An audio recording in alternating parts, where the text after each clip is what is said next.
Hello and welcome to the Apologetics 315 podcast with your hosts Brian Auten and Chad Gross. Join us for conversations and interviews on the topics of apologetics, evangelism, and the Christian worldview. Be on your guard. There are older and fouler things than orcs in the deep places of the world. Hello and welcome to the Apologetics 315 podcast. This is Chad Gross, and as always, I am joined by the one and only Brian Auten. How you doing, Brian Auten? Hey, I'm doing great. I'm just here in the depths of Khazad-dûm, setting up my podcast recording equipment. What's new with you this week, Chad? Oh man, I've had a very, very stressful and busy week, actually. I'm really glad to be here because I've been looking forward to talking to our guests today, and also, of course, fellowshipping with you is always a highlight of the week. I did want to share this with you. I was listening to Leighton Flowers has done a response to James White. Apparently, Leighton Flowers did some kind of chat with Frank Turek. I haven't watched all of this, so if listeners are trying to figure out whose side I'm on or anything, just stop. I'm making a point here. Anyway, so apparently Leighton did this talk with Frank Turek, an interview, and they talked about Calvinism. And lately on Cross-Examined, Dr. Turek has been releasing some bits from the interview. And James White got some wind of this and, of course, felt the need to respond. And then Leighton Flowers did a response to Dr. White. I'm just trying to keep all this straight, people. And one of the interesting things is when Dr. Flowers was doing his introduction and he was talking, he referred to some of James White's, this is the word he used, fans that were in the chat.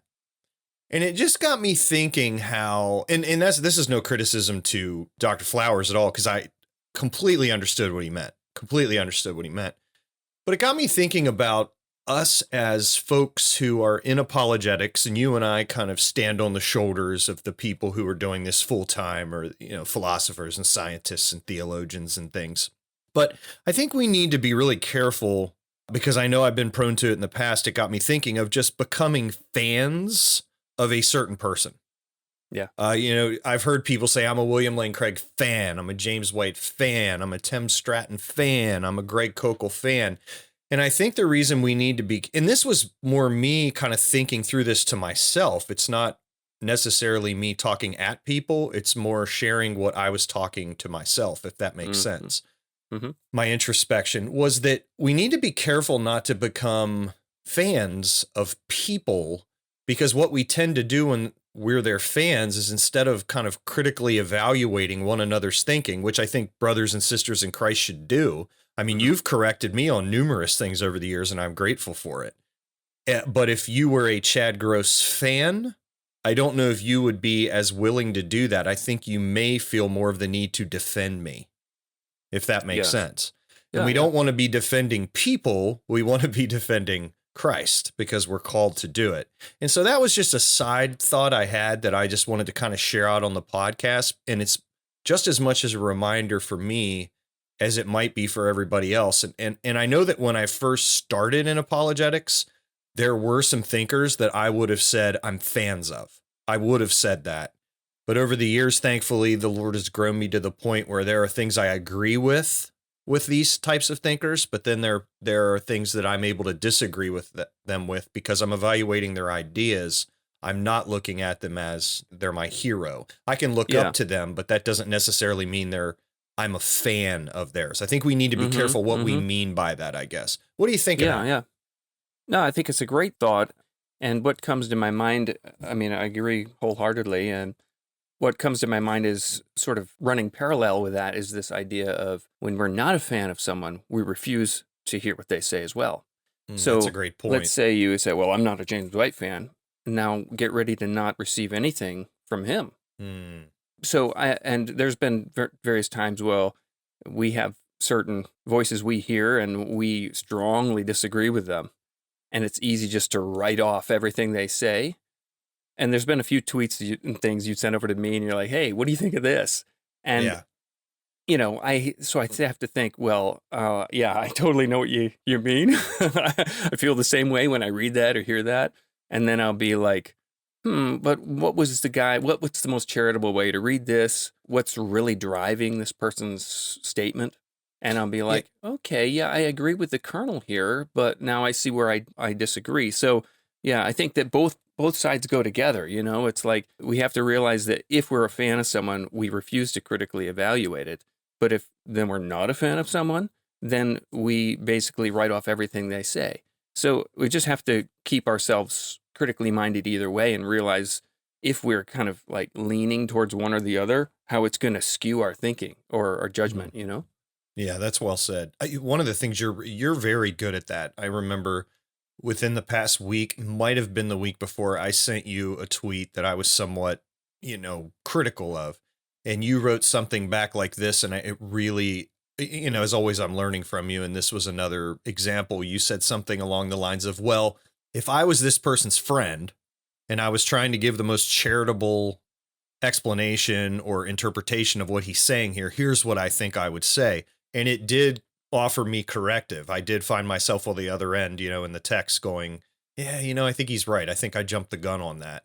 And so, yeah. Even so, in doing that like little evaluation, because I remember what you're talking about, the thought came to me, now that I pick out the good part of here, now I can see how the message this guy's wanting to convey is never going to land the way he's going about it. So it was like, okay, here's the truth of the point. Here's the fallacy, or maybe like the wrong way to communicate it. That is, maybe you could kind of like pull out the emotion that was with the point.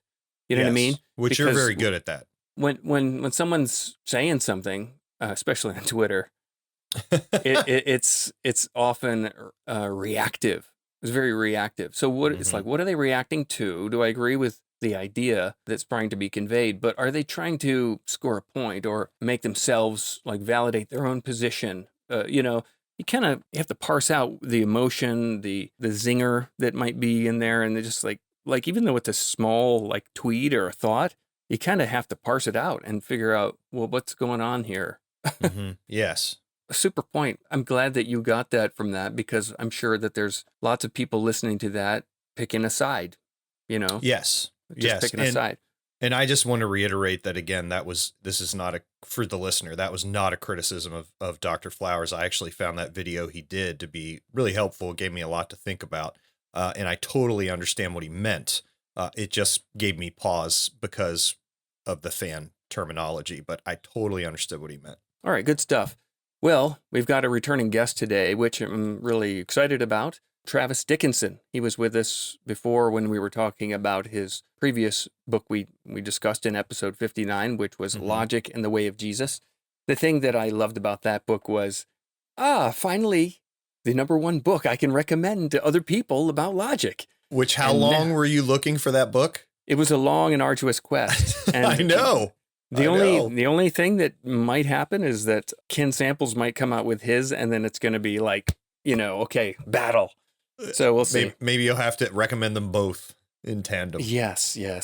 Anyway, so that was the good thing about that book, and now I think I found my number one recommendation for doubt. Because Travis has a new book out called Wandering Toward God, Finding Faith Amid Doubts and Big Questions. So this is a great book explaining what doubt is and what it's not, how to approach and lean into our doubts while hanging on to our faith and seeking rational confidence. What were your impressions of this book, Chad? Yeah, well, I was talking to Danielle. She asked me who we were chatting with today, and I told her it was Travis, and that we had interviewed him about his prior book that you mentioned. And I told her that more than any other author I've ever read, and that's a pretty bold statement, I feel like Travis thinks a lot of things that I've thought before, except Travis has the ability that I don't to put them down in these really memorable, understandable ways. And I told her that more than any author I think I've ever read, I almost feel like, man, it's like this guy reads my mail. I just so many things, but he's able to lay it out in a way that's just so much clearer. And yes. but what I really liked about the book was, first of all, I'm anxious to talk to him about the different type of doubt. I'm also interested to talk to him about certainty, because there are some within Christian circles that will say that they're 100% certain that God exists, period. Whereas Travis has a little bit of a different view there. And so I'm anxious to talk to him about that. But I also liked how he was able to argue how our doubts can be used to, as you said, press into God. And so I think if listeners who are hearing me right now are struggling with doubt, I think that this discussion will be beneficial, and I would certainly recommend the book. Well, I was trying to think while you were talking there, when you said the word clear, I was trying to search for a word, good descriptor word, like how would I describe his writing? And clear is the word, because it doesn't give you anything unnecessary, and he gives you enough to make it just clear. It is as if you're having a conversation with Travis, because I remember particularly there was one point in the book where he's talking about how, okay, we're about to talk a little bit of philosophy here. And I know that philosophy sometimes can be very difficult to understand, and that philosophers ask all these questions that nobody really cares about. This is me paraphrasing Travis, of course. Yeah. But he says, like you would in a conversation, hang in there. Let's share, think through this with me. And then he does so again in a very accessible way.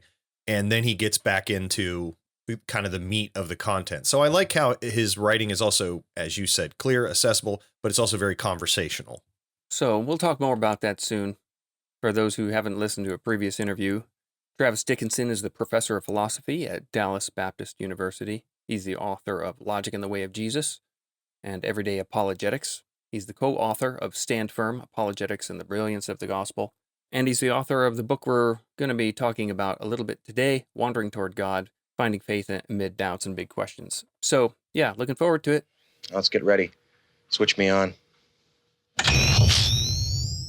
All right, well, Travis, welcome back to the podcast. Well, thanks so much for having me. Yeah, it's a pleasure. So, Travis, you've written this book called Wandering Toward God. And in chapter 1 of the book, you talk about how your family is generationally Christian and how growing up you attended Sunday school, youth group, mission trips, Bible college. And yet you realized after all that you had never really considered the question of why is Christianity true above every other worldview? Yeah. And so I was curious when I read that, do you see that as a failing on the part of the church in equipping young people, maybe a failure of your own to not take it upon yourself to do that? Or do you think maybe even another option is this is just normal and that at some point you've got to own your own faith? Yeah, that's a great question. And as I have reflected on this issue of sort of like, why was I able to get through a childhood of pretty intense Christian institutions? I mean, in a way, it's like institutions that are there in order for a kid to grow up and end up in a mature place. And why did I not have the maturity in the why questions? I do think it is a church thing. I think that apologetics is something that is much more popular these days, and sort of thankfully, we just didn't have great podcasts like this, and we didn't have YouTube with all of its resources. We didn't, these are, I'm guessing for a lot of people, sort of their access points to this material. There were some people writing some books and that kind of a thing for sure, and speaking, but I just think it wasn't on the radar as much. I think it's definitely a generation thing too. I think that my parents, especially kind of the baby boomer generation, they weren't really asking these questions for themselves. I remember talking to them more recently, and they talked about their college experience where they went to Bible college and things. And it was sort of more like, here's the right answer. Right. That's how they were taught, is like, here's Christian doctrine. Now let's get, that's class for today. And whereas I think that my kids, who are certainly Generation Z, they are not only more comfortable with questions, but they are, it's kind of in the air that they breathe. Like it's sort of like that's how they approach life in a lot of ways. And so I think I was just sort of stuck in the middle. So I'm pretty firmly in Generation X. And I think that just was not going on as much. But I do think that there's a kind of like failure. And so one of the things that I talk about a lot and reference in the book is the so-called youth exodus, The fact that Yes. so many Christian youth are walking away. I mean, studies put it upwards to 60 to 80% of our Christian kids are walking away. And I think this problem is so complex. I always say this when I talk about the youth exodus, that anybody that just thinks we need to like get more apologetics in Sunday school, just doesn't understand the complexity of a big sociological fact like this.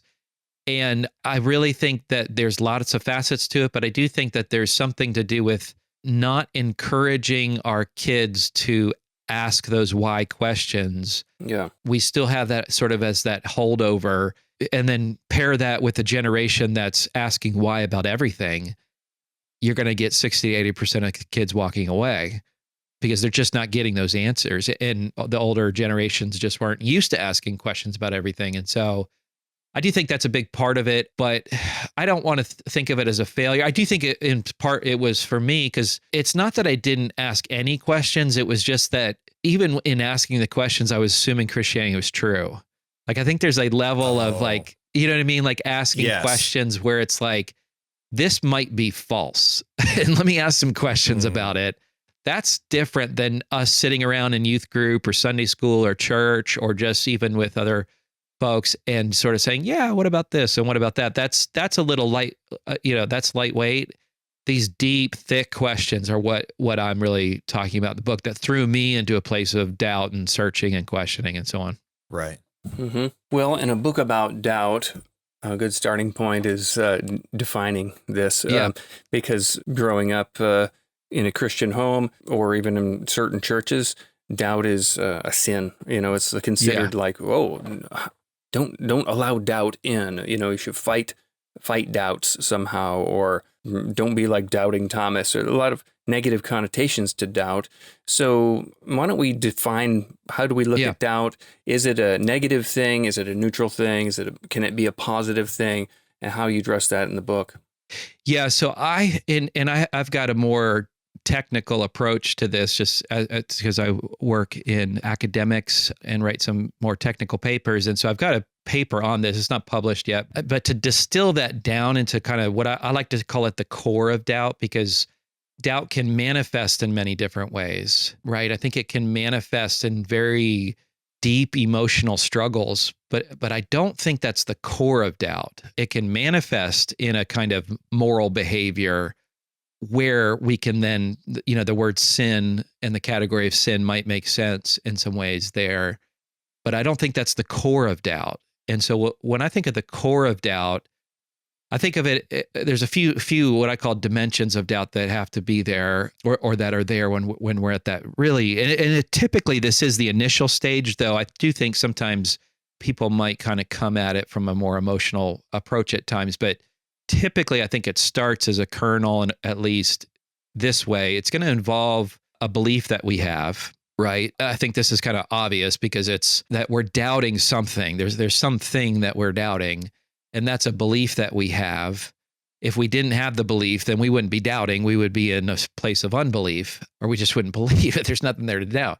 And so first of all, it's a belief. So it might be that it's the belief that Christianity is true, or, some more specific Christian theological claim. But it could be anything too. It could be who you're voting for in the next election, or, what time your doctor's appointment is next month, or whatever the case may be. And so there's a belief in view, and then there's some contrary claim that I think is also in view, right? So maybe it's that you believe that Christianity is true, or God exists, let's say, and then somebody challenges you with, or you read something, or you're just thinking about it, and the problem of evil sort of rears its head.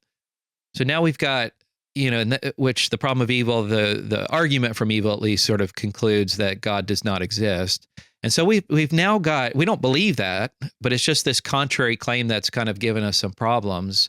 And then there's a seeming state, as I put it in the book. Here's the sort of, in a nutshell, this is the kind of like easy distilled version of what doubt is. And it is when our belief starts to seem like it might be false, right? It's really that felt experience in a way. Like I said, we're going to then make choices, and it might manifest in various moral choices where we get angry at our pastor for telling us this was all true, and so obvious and clear, and it's not so obvious and clear all of a sudden. And So there could be all kinds of choices we make in light of that. But that seeming state, we don't get a lot of choice how things seem to us. It's really much more experiential. It's much more felt. So it's very much a felt experience. And I don't think it's something that I just don't think it's something we choose. In fact, if we could choose, most of us would choose not to doubt, I think. Right. In my experience in, finding myself in a place of doubt, just it hit me. It felt like it just hit me like as I say in the book, a splash of cold water. It was like, oh my word, this might be false. And I need to figure some stuff out here real quick. Yeah. I was just thinking there when you said, when you had that feeling, and I think back at a couple times when I had feelings of doubt. And now you're going to laugh at this, but when I first saw that Zeitgeist film, okay. Oh yeah. No one had addressed it yet. Yeah. But it was so in your face and like, wait, what? I've never even had a reason to look into this sort of stuff. Yes. So it was like the feeling that came with it was like, whoa, a dreadful sort of paradigm shift. Although I doubted that it was true, that feeling of, no, wait a minute, now I got to go check this out. Because if I'm wrong, then that's bad. Yeah.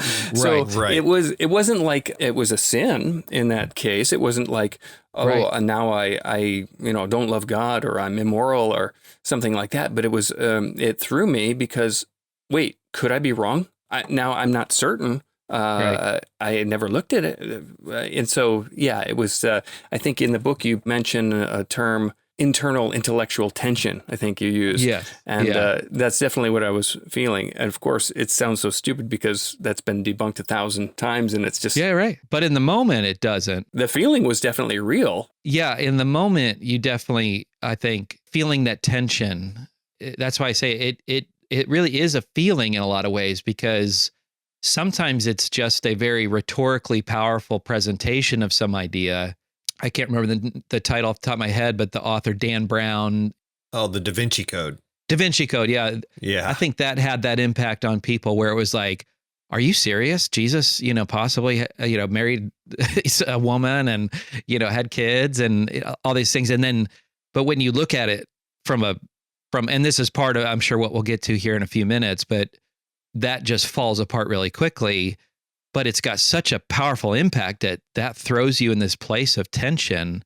And that's where I think you can feel that, but what do you do with it? That's really, again, a lot of what I'm doing in the book is to say, like, what do we do with this once we have these feelings and experiences and this, again, I like to think of it as a seeming state where a belief seems like it might be false. One thing that I just think the book is great, as I was thinking, what would be a great introductory course for, bringing into your church if you wanted to do something apologetic, dealing with doubt. This would be a perfect sort of template for that, because everyone will deal with doubts in some way or have their faith challenged. How do you handle that when it comes so that you're not going through like a feeling of doubt when doubts come? If you know what I mean, like, is it right for me to feel this way? Is it right? Should I be praying more? Is it, am I sinning? That sort of a thing. Yeah. What I was thinking about in regard to the book as you were talking was, I think that in a sense, and I hope I articulate this okay, I could easily imagine a believer who's kind of in the midst of that seeming that you're talking about, man, it seems like this might be false. And they have that gut wrenching feeling that they're afraid that it's false. I could easily imagine them reading the first handful of chapters in your book and feeling a great deal of relief, because what you're able to do in the book is to say, look, this is something that we all experience. This is how we can think clearly about it. And then I also love how you go to this idea of leaning into God with your doubts. Can you talk about that a bit of what does that mean to lean into God with your doubts? Yeah. Yeah. Like I said, I don't think we get much choice about when the doubts come. They sort of come when they come. But, and a couple of things I want to say too, make sure this comes out clearly, is that I don't, so there's some people that want to think of doubt as just a good thing. Now, I don't think it's sin, but I also don't necessarily think it's good and the distinction I would make in being good in itself, in the sense that we don't want to stay there. We don't, doubts. We don't want to remain in a place of doubt. The question really is, what do we do with it? And so what I say is we need to lean in. And I think this is, Brian, your example of the movie and the sort of Da Vinci Code example is really good examples, because those are ones that need to be leaned into. I mean, imagine the shame of it if somebody has doubts as a result of those movies or that, the Dan Brown stuff. If they had doubts there and walked away from the faith, that would be such a shame, because those are easily responded to. And so I think this brings up the point of just saying, what do we do with doubts? Well, I think we lean into them, and we need to investigate. One of the things that I say whenever I get to talk to, teenagers and students is just to say, like, look, if you are someone who is struggling with doubt, you've got some doubts, I want to let you know that you are normal. You are absolutely normal. And you're probably more courageous than some of your peers around you that at least don't look like they're struggling with these sorts of questions. Like, you're actually honest and courageous enough to voice and vocalize these and to even struggle with them in some ways, I think takes courage. And so what do? We lean in, and we can talk, I've got more specifics of sort of how to lean in, but I think just as a general point, and then feel free to follow up however you want to, but what we're going to have to do is investigate. What I realized sitting in a seminary classroom where I was doubting my faith is that I had never really asked why I think this is true. And so the reason why the doubts were important for me was because it, in a way, forced me to ask why I think it's true. And so I think that's really just the sort of process is we lean into these things. These are important moments for us. You're normal. Let me take the pressure off. You can doubt and have full faith. I say a lot about that in the book too, of just how these are consistent things. It's one of my favorite quotes in the book I give of Os Guinness, where he says that doubt is not the opposite of faith, unbelief is. And I think that's a really profound point to say that I don't think of it as contrary at all. Like, I mean, we don't want to stay there again. We want to resolve those things, but you can be in a place of full faith, full confidence, completely trusting Christ with all of who you are, and having some questions that you don't know what to do with, and even struggling with those a little bit, feeling that intellectual tension, seeming like maybe some of these beliefs are false, but you still have complete faith, and that's completely consistent. You're using a illustration in the book, sort of like bungee jumping or something, yes, parachuting, where there's this aspect of where you might have doubts, like, I don't know if this will work, but I'm going to do it anyway. I've got reasons to think that it will. I'm nervous. So there's this sort of tension, the intellectual tension you're talking about. But then when it comes to unbelief, it's like, no, I'm not even going to try. I'm not even going to consider it. So can you talk a little bit about where unbelief sits in this sort of landscape here? Because that is the thing we want to watch out for, is where there's these willful refusals, that there's more of a volitional aspect to it. And that could be where we're looking at something that's more sinful, so to speak. Yeah, right. Yeah, so unbelief, I think, can have at least two different understandings. One, there's a sort of technical understanding of unbelief, where this is a refusal to believe. You know, what's funny is that Thomas is often called the doubting, Thomas. And when people think of like an example in scripture of someone who doubted, they think of Thomas. But I actually don't think that was really doubt, not the core sense of doubt that I'm trying to point at. His was really a refusal to believe. And I always think it's, if you really look at the story carefully, what's going on is that the rest of the disciples have, Jesus appears bodily to the rest of the disciples except for Thomas. And so then they, come back and report to Thomas that they had seen the risen Christ. And so it's kind of like already Thomas has reasons to believe, probably sufficient reasons too, I think. But I think it just hits him. And again, I'm somewhat psychoanalyzing Thomas, 2,000 years later here. But if I permit myself a little bit to read into it, my guess is that he felt hurt by being left out. And there's a sense in which, never thought of that. right? So he's the one guy that's not there. And so it's not that he doesn't have reasons. I mean, after all, Jesus told his disciples he would be crucified and he would rise again on the third day. He's already assured them of that. That message apparently, sort of failed to land for the disciples. And then the rest of the disciples see him, so have that further confirmation, and then they report it to Thomas. So he's in a pretty good position to believe, but he says, I refuse to believe. And then Jesus, of course, appears to Thomas. He condescends, and not that, because he doesn't say, look, I need to have the same evidence as you.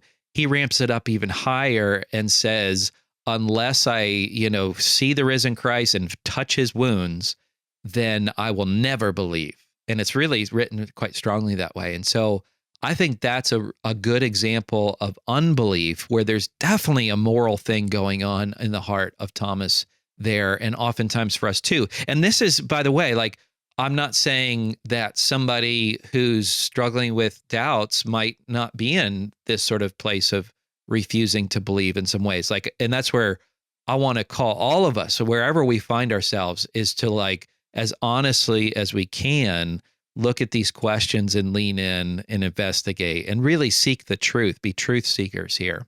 But there's also a notion of unbelief where we've just kind of come to the place where we say, I no longer believe Christianity is true, or I no longer believe this political candidate is the one I should, who should get my vote, or that my doctor's appointment is on next Tuesday, or whatever it is.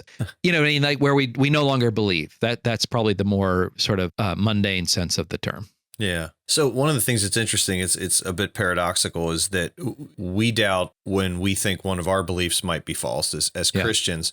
But of course, that's not just true for Christians. Right. An atheist or a skeptic can also doubt. It's funny. I think of a C.S. Lewis quote where he said something along the lines of, now that I'm a Christian, there are some days when the whole thing just kind of seems improbable. But when I was an atheist, there were days where Christianity seems very probable. Right. Right. So, what do you think of that? Is we're not the only ones that doubt that it can also be the atheist? Absolutely. And that's where I think there's a big, tendency for those on the other side, if I could put it that way, the sort of atheist or unbelieving community, to try to spell out our epistemic situation as being different, so that, if you're a religious believer, then you don't really prize reason, and you just do something with faith. But I think we're actually in much more similar situations than it's often conceded. And that is that we're all trying to make our way with, in these things. We're all trying to know the truth about God. We all believe on the basis of reasons, and we can certainly evaluate those reasons and come to, stronger and stronger reasons. Hopefully that would be the task for all of us. And we all have faith. I want us to all be honest about that, to say, we place our faith, our trust in things, because if it makes sense to talk about trusting a bungee cord when we go bungee jumping or getting in an airplane, then of course that makes sense for the unbelieving person to have some notion of faith in their epistemological pursuits and so on. And so, so I think that this is a really important tool. It's a tool that we, for our own lives. So primarily, I want to say it's a tool for our own lives to be stronger in our beliefs. We want to pursue God. And again, like, let's just be reminded that we're called to not merely love God with our hearts and our souls, but also with our minds. And so that our approach is going to be one where we're going to, just as part of discipleship, as part of pursuing God, is that we're going to ask the deep and difficult questions. We're going to be intellectuals. That's part of this pursuit. That's at the heart of what Jesus tells us is the most important commandment, Matthew 22:37. And so as we ask the deep and difficult questions, then we almost certainly will have some intellectual tension in that process, in that pursuit. And we lean into those. I can sort of only report my own testimony in this. And that is to say, I've found Christianity to be eminently reasonable and satisfying in its answers in every question that now it's not that I've got it all figured out, and I still I still have some questions that I don't have full answers to, certainly, but it's been satisfying, and I've given my life to Christianity as a result. So that period of doubt actually produced in me a much greater faith, and that's the real irony. And sort of one of the big takeaways from the book is to say that doubts are a value, not in themselves, but as we lean into them, they can produce greater faith. And so the very thing that we're fearing by not wanting to go through the period of doubts is that we're going to lose our faith or something. And the reality is, if we lean in and as we find our way through those doubts, we'll come to this place of greater faith, assuming we find those answers, which, again, I can only give my testimony. I can't promise everybody's going to find satisfying answers to their questions, but I've yet to, and I've been doing this professionally for about 20 to 25 years, right on an academic level and just in a lot of local settings and talking to probably hundreds, if not thousands of people along the way. And I've yet to meet a question that Christianity doesn't have a, at least rather satisfying answer to. And then in many cases, it's like a slam dunk. It's like the answer you've always longed for. And it just is this, brings this peace and rest to your soul in a way. Well put. So I think then when it comes to the atheist, then I hope the atheist is on that same journey, right? I hope that they are also seeking answers and seeking truth and asking questions. And if they're not doubting their atheism to a degree, then something's wrong with that. Like they should be honest about that too. So that's where I say, like, I don't want us to be, I draw this contrast between the Christian or religious fundamentalist on one end of the spectrum and then the religious skeptic on the other end of the spectrum. I think both of those are not virtuous approaches to these matters. We shouldn't be the skeptic. And what I should clarify this, because a lot of people, this sometimes turns off the unbelieving person who sees themselves as a skeptic and loves the term being a skeptic and so on. What I mean by a skeptic is the person who's not really seeking for truth. They're just asking questions to ask questions. They're just sort of avoiding the truth. They're putting roadblocks in the way. They're not wanting to believe anything. And that's, of course, not an intellectual virtue by any account, I would say. And so we don't want to do that. So I'm not just saying skeptic in any sense of the word, but that extreme version of it. We should be seeking for the truth and ultimately come to our views, whether or not we are Christians or some other religious view or atheists or naturalists or however we would put it. We should come to those because those things have proven true in our pursuit of them, and nobody's got the corner on it here. And so it's got to be that we have some doubts along the way and we lean into those and find our way clear. I want to talk about this idea of being double-minded and not being sure what to believe, maybe being tossed to and fro, perhaps. Yeah. And in the book, you mentioned the seesaw of competing claims where you could hear one side and you're like, oh, that sounds good. And then you hear the other side and you're like, well, that sounds good. And so it's back and forth.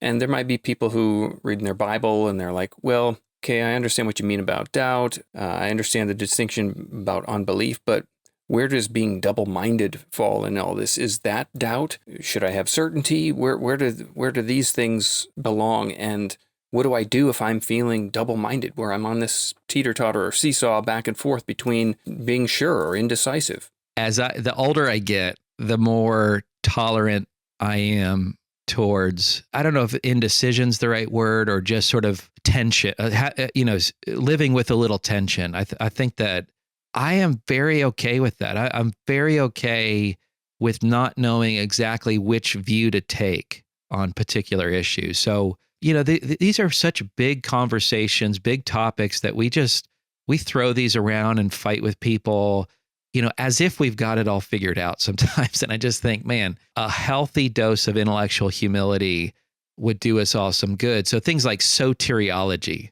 as if we've got that all figured out. You know what I mean?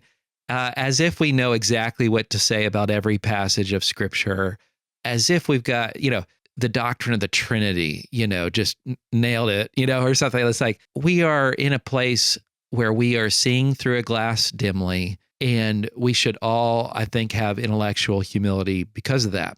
And so I don't want to, but I think what James is talking about in terms of double-mindedness is when we I think Thomas, again, would be a decent example of this, where he's sort of refusing, or there's at least choices being made that I think, James is condemning in James chapter 1 when he talks about doubt.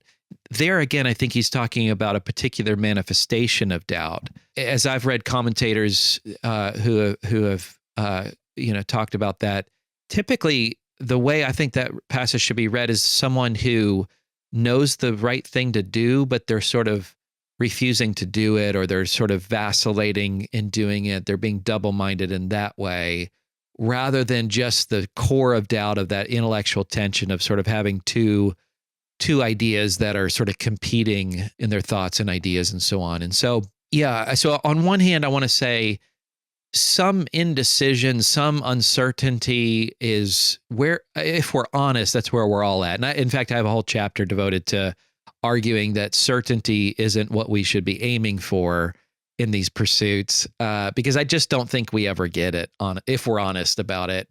And here's where, again, this whole issue, because a lot of this is driven for my own children in a way, but also just, students and just those that are kind of trying to make their way in life and figure out what they want to believe and that sort of a thing. And I think so many times pastors and people will sort of emphasize the need for certainty. And the problem with that is that certainty does not tolerate questions. It doesn't tolerate not being able to find something out even. And so if a kid has been told his whole life, you have to have certainty here, you have to have certainty with every matter of, Christian belief or something, then all of a sudden they find themselves on let's say a state school campus in a biology class or something. And the, not to pick on biology professors, but anyway, they have this deep and difficult question that they ask, or they make this comment about Christianity, and all of a sudden this kid has questions. They don't have certainty. So then the whole thing, can come crashing down. That's why I say, I think there's a lot of people, or again, if we go back to the Da Vinci Code or the Zeitgeist movie or whatever, you experience something like that, all of a sudden you have got questions. Well, if certainty is the minimum bar, then it's all going to come crashing down. And that's where I think we have to aim. My suggestion, I think this is really important. It's been really important in my life. Don't aim for certainty, because that's impossible anyways. Aim for confidence. Aim for rational confidence, because you can have, and that's where I think that fits in well with this idea of faith being a ventured trust, right? I do need some ounce of confidence, I think, in order to place my trust, typically speaking, in something.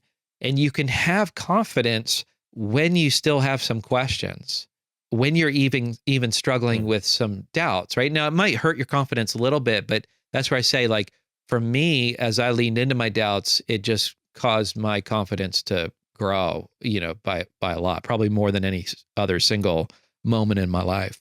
Well, Travis, I'm going to do something here. I'm going to put you in the hot seat a little bit. Just a little bit. No. It's just a little bit. So you write in your book, this directly relates to what you were just saying, which is why I wanted to ask you, because I kind of have this thing with presuppositional apologetics where I'm not a presuppositionalist. I'm more of an evidentialist, if anything else. I don't know, on some days classical. I find it fascinating, though. So when you wrote on page 44 of your book, you write this. You say, here's the thing. I'm not a Christian because I am certain Christianity's true. I am a Christian because I am confident it is true. I'm not 100% certain because this is impossible, which is kind of what you just explained. Yeah. But I am 100% confident, at least most days. And so I was sitting here thinking my presuppositional friends would say they are 100% certain that God exists because of the impossibility of the contrary. What are your thoughts on that? How would you kind of share your thinking with them, with your view being different? And I really do. This is not a got you question. I'm really curious. Oh, no. Yeah. No, that's a great question. No, I thought it was going to be harder. No, I'm just kidding. Well, premise 2 on page 62 of your book was just hogwash. No, I'm just kidding. Go ahead. So one thing that might help is to define certainty and what I mean by this. I don't mean merely that one's mind is made up, right? Because of course that's what I have my mind made up that Christianity is true. How I talk about it in the book is that certainty, the way I'm thinking of it and describing it and thereby arguing against it, is this idea where there's literally no possibility, not even a conceivable way in which my belief could be false. Right? That's the level of certainty. So it's sometimes called absolute certainty, just to sort of emphasize that sort of aspect of it. And I don't think we have that for Christianity. As I find it, most presuppositionalists that I talk to probably don't think we have that either when it comes to Christianity. It's more like the belief in God or something to that effect, which I actually might think I'm sort of on board with that I think we can get to a level of certainty that God exists. I think that God is a necessary being, and if you think God is a necessary being, that is to say that it's impossible he doesn't exist. And if that's right, then I know that he exists, then I've got certainty in a sense. But that's a more technical discussion that we probably won't have here, and isn't necessarily one that I would have with a person just talking. But when it comes to Christianity, I think there's one way to put it is in 1 Corinthians 15, when Paul says those striking things about the importance of the resurrection, and says that if Jesus didn't rise from the dead, then our faith is in vain. I'm not sure you can affirm those passages and then come away saying that we have absolute certainty. Because it seems to me what Paul is doing is conceiving of the possibility. Now, it's not like Paul believes that. He doesn't, don't hear possibility as probability. He doesn't think that that's likely. He's just saying, on this conceptual possibility, this is what would follow. Our faith would be in vain. Right. But it's the Apostle Paul, after all. He's, I think pretty sure he's pretty settled on this. He's got his mind made up, as I do as well. And so that's just that point to say that it's just getting careful about the criterion or the status of our Christian beliefs, so that if it's that level of absolute certainty, then there's kind of no reason to talk about the evidence. There's no reason to do apologetics, even to give a kind of transcendental argument, as the presuppositionalist loves to do, and many do. And I love those arguments, by the way. I love that sort of approach. I just wouldn't say that's the only approach. I think that's the only thing separating me from the presuppositionalists. But I love transcendental arguments. Agreed. And I use them routinely, and I see them in C.S. Lewis. I see them in various others. It's just to go to the extreme to say that's the only way to go. But what the presuppositionalist doesn't often realize is because I do epistemology as a broader, sort of my specialty in my academics, and that would fall under a epistemological category of evidentialism. Precisely because it's an argument. So arguments are giving evidence, even if it's in the transcendental form. And so there's no reason to give that argument either. There's no reason to write books. Van Til wasted his time in a way if Christianity enjoys the status of absolute certainty, because there's no conceivable way in which it can be false, apparently. So why write a book about its truth, even from a transcendental sort of approach? So anyway, that's some of what I would probably say there, if that makes sense. Yeah, no, that's helpful. So one of the things you do a great job of in the book is you lay out 5 reasons, I believe, to believe that God exists. And then you answer some common stumbling blocks that people have, particularly nowadays with like the hiddenness argument and Old Testament ethics, problem of evil, things like that. What role do you think those 5 arguments that you offer, and I realize there are many more, but particularly those 5 arguments that you offer, what role do they play in addressing a Christian's doubt? The structure of the book, I try to lay out this approach to doubt. And again, I do hope this is a book that, for somebody that's just struggling with doubts, they'll find quite a lot of relief and just some helpful guidance in laying out how to approach doubt. And really what I'm after in this is people asking big questions. Because again, if I can go back to that, really driving, something that really drives a lot of this is this claim that Jesus makes that we are commanded to love God with all of our hearts, souls, and minds. And so if we're pursuing God, we should be asking the questions. And so what I do in the latter part of the book is try to illustrate that, what it would look like to ask questions about these things. And I felt like it was important to include some chapters on making sort of the positive case for Christianity. And so this is done over 3 or 4 chapters where, of course, as you say, there's lots more out there for this, but it's a very, I hope it was intended to be a very accessible way to see reasons to believe that God exists and how you might build a sort of cumulative case with what I call curious facts about reality. Right. So those would be things like the existence of the universe at all. Why is there something rather than nothing? The fact that this universe is seemingly tuned for our existence, moral facts. Like these are all these what I call curious facts, right? Then we want to ask what best explains those curious facts. And that's where I think the Christian claims, and I get into, I think, total of 8 curious facts, going all the way through to, facts about Jesus's life and death, why the disciples believe that he rose from the dead and things like that. Those are at least curious facts. And then we, need to have a thesis, I say, for how to explain those. So it's meant to model, and you asked about the reasons for God, it's meant to model what it would be to pursue God with all of our minds. That's going to include asking deep and difficult questions. These are among the questions we should ask and have reasons for, and so on, coming to that place of just knowledge and ultimately, I would hope, a greater faith. I can definitely say that I went through a significant period of doubt at one point in my walk, and I still wrestle with doubts. I think that's, as you point out in the book, that's very normal.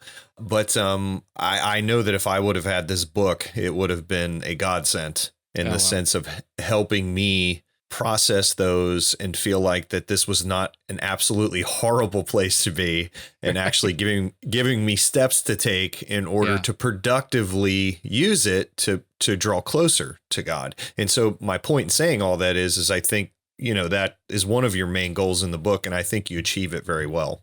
Well, thanks. That means a lot. All right. Well, I've got a question for you, Travis, and but it has to do with, I'm imagining when people think of doubts in their Christian faith, there's the aspect of the truth claims of Christianity. Is Christianity true? Did Jesus rise from the dead? Things that would make us doubt that Christianity is true. But another form of doubt, and I wonder if you could maybe talk about this, if you could. Some people have doubts about, am I saved? Do I have assurance of salvation? Am I forgiven? And those sorts of doubts, I wonder if they fall in the same category, and I wonder how one deals with that, if there's a certain sort of way one can approach that.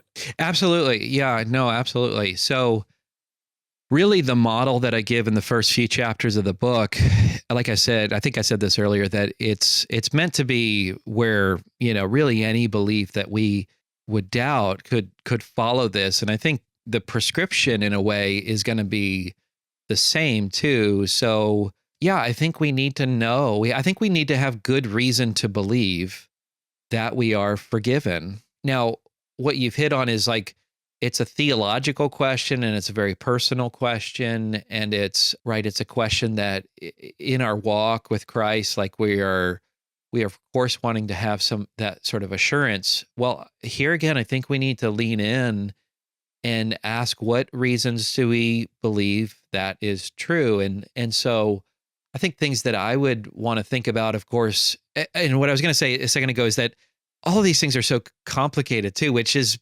beautiful in a way. Like they're all pretty messy. We're just messy as people. I think all of our beliefs, like as much as we want to like zero them down to like one little easy sort of stated thing, well, typically they have very complicated answers, and we'll spend the rest of our lives thinking about that. And again, I think that's just part of the picture here with loving God with our minds, is that we're going to not stop asking this. And maybe I say this with a question like this too. It's like, it's not like our job is done once we get an answer for something. it's kind of like we might get an answer, and there's a place again at which I want to get to a place where I'm no longer feeling the struggle anymore and so on. That's really important. But I think about the problem of evil still to this day, because I think it's a really deep challenge, and there's so many important lessons. I think this has come up in every interview that I've done, but I'm teaching through the book of Job right now in my Sunday school class. So it's kind of pairs nicely with the topics of the book. And I almost can't not mention it because we're going through it slowly. So we're going not quite chapter by chapter, but we're doing a few chapters at a time. And it's just been a long time since I've read the book that way and just really sort of getting into the depth of it. I think what the book of Job does is it sort of just blows up that idea that there's these nice, neat, simple answers. Job doesn't get he does get an answer, but it's not the kind of answers he's wanting. He gets God that shows up at the end, right? And doesn't necessarily, like, we end up knowing more about Job's situation than Job does, because we can read chapters 1 and 2, where you get the sort of backdrop of why, a lot of this is going on anyway. But what does Job get? He gets God in a way. And so I think that's where a question like, how do I know I'm forgiven? And how do I know I have a salvation genuinely and so on? I think it needs to be the same sort of pursuit, but there's also going to be a deep relational aspect to it. And this is something that I'm really interested in, so that I think our full assurance comes with walking with Jesus, honestly, and walking with God and pursuing him relationally. Now, we're going to have a few questions answered, like, does God exist, in order to walk with God and sort of do relationship with God? We're going to have to get a lot of those things, like a lot of the apologetics questions, answered, I would think, pretty early on in the process. But once we get some of those intellectual things answered, I think as we walk and flourish, I mean, this is where I love this idea of faith seeking understanding, which I think that gets understood in a lot of different ways by various people in history, this idea of faith for the sake of understanding.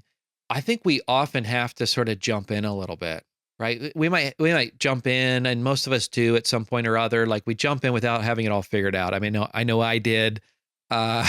Most people do, especially people who come to Christ in their youth. They jump in without it all figured out, and then their pursuit is one of like, okay, now I've got some questions. I never thought of this question before, and I need to get some answers on it. And it's just that journey, and that's why, in a way, the title of the book of Wandering Toward God, I loved it because it was, and the publisher really pushed me to get a better title, because the one I had originally was just a little more straightforward.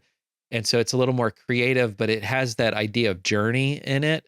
Mm-hmm. And it's definitely a nod towards Tolkien, where Tolkien says, not all who wander are lost, which I love that idea. And I love that sort of juxtaposition between wandering, but doing it intentionally.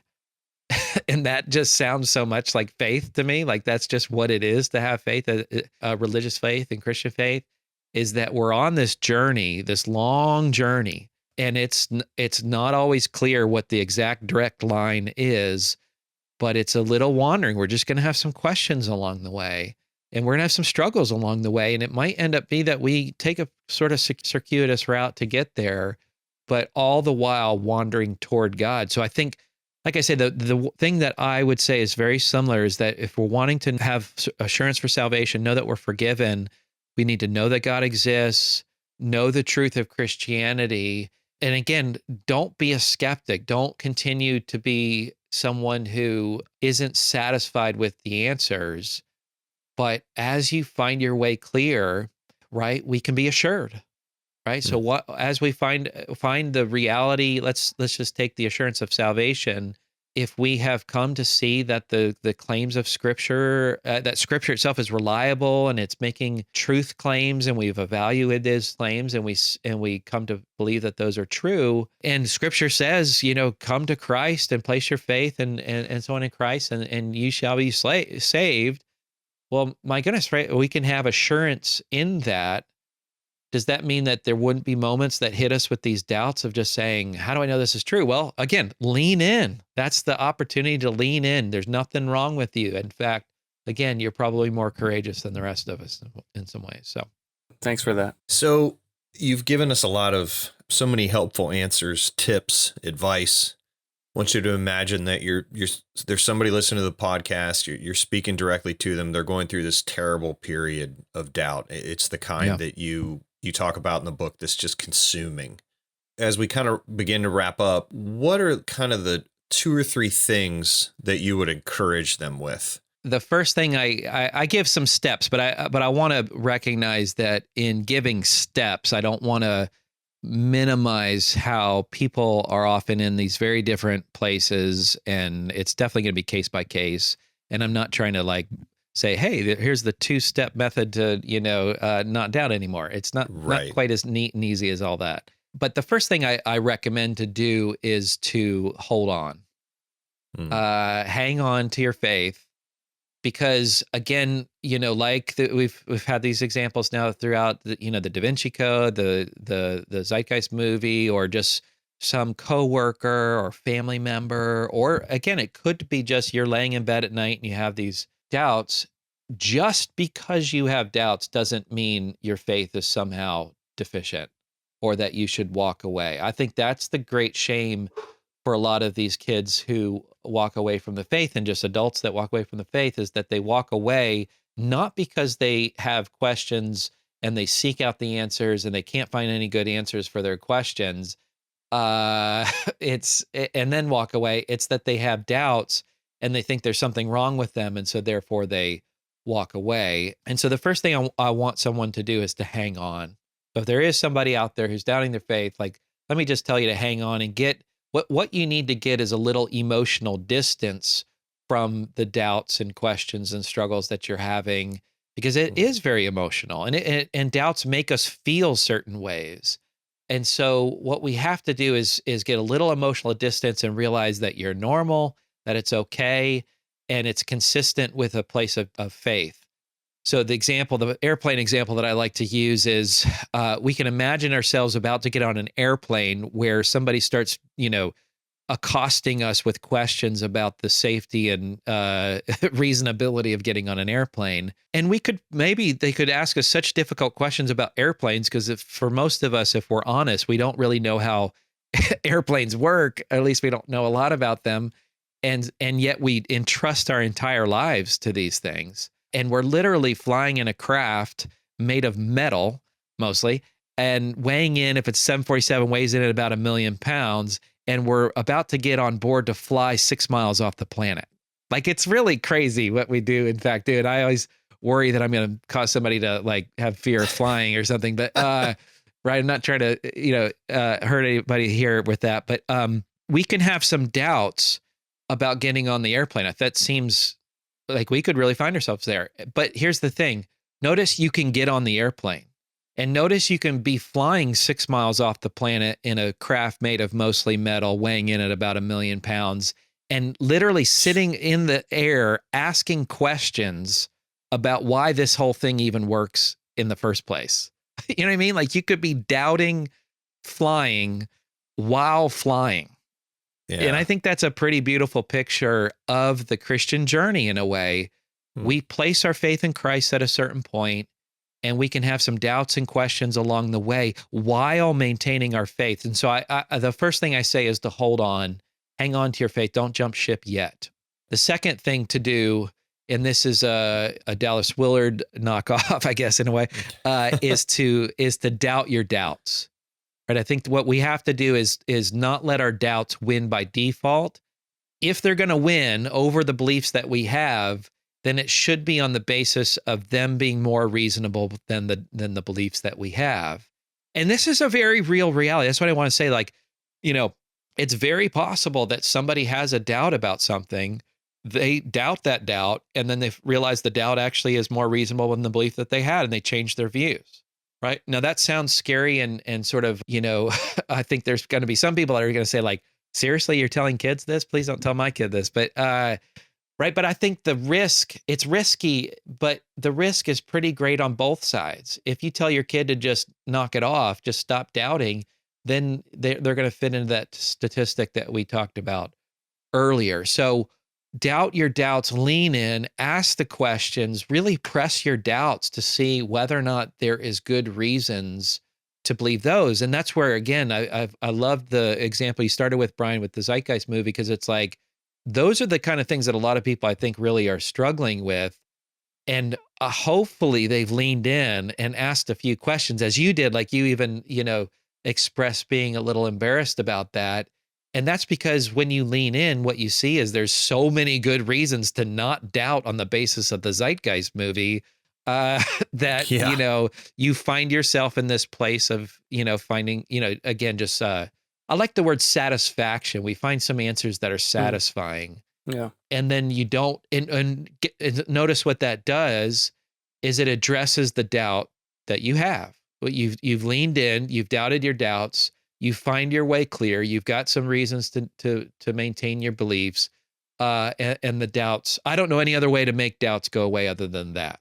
Excellent. Thank you. Well, Travis, it's been a great conversation again, and I appreciate you coming on the podcast, and excited about recommending this book as well as your previous one. We've told people they can go to travisdickinson.com to find more resources and your writings. Anything else on the horizon for books or writing or speaking? Well, a number of things, speaking wise and that kind of a thing. And then just in the midst of sort of promoting this one, and excited for some ways in which that areas that I'm looking at developing further. And so I'm taking a little break from the writing proper, but yeah, there's more to come, and doing more blogging right now and some of that stuff. So. Excellent. Well, very good. Thank you so much again, and all the best with this book. Brian and Chad, thank you so much, and just appreciate your guys' ministry and friendship. Thanks for listening to the podcast. If you have a question you'd like us to address, or just a message for us, feedback, good or bad, you can either email us at podcast@apologetics315.com or leave a voice message for us using SpeakPipe. Just go to speakpipe.com/apologetics315 to leave us a message. And remember, if you include a Ghostbusters quote in your question, we guarantee that we'll read it on the podcast. We also ensure up to 50% better quality answers. Also, if you've enjoyed today's podcast, please leave a review in iTunes or the podcast platform of your choice. And please share this episode with a friend if you found it useful. Remember, you can find lots of apologetics resources at apologetics315.com, along with show notes for today's episode. Find Chad's apologetic stuff over at Truthbomb Apologetics. That's truthbomb.blogspot.com. This has been Brian Auten and Chad Gross for the Apologetics 315 podcast, and thanks for listening.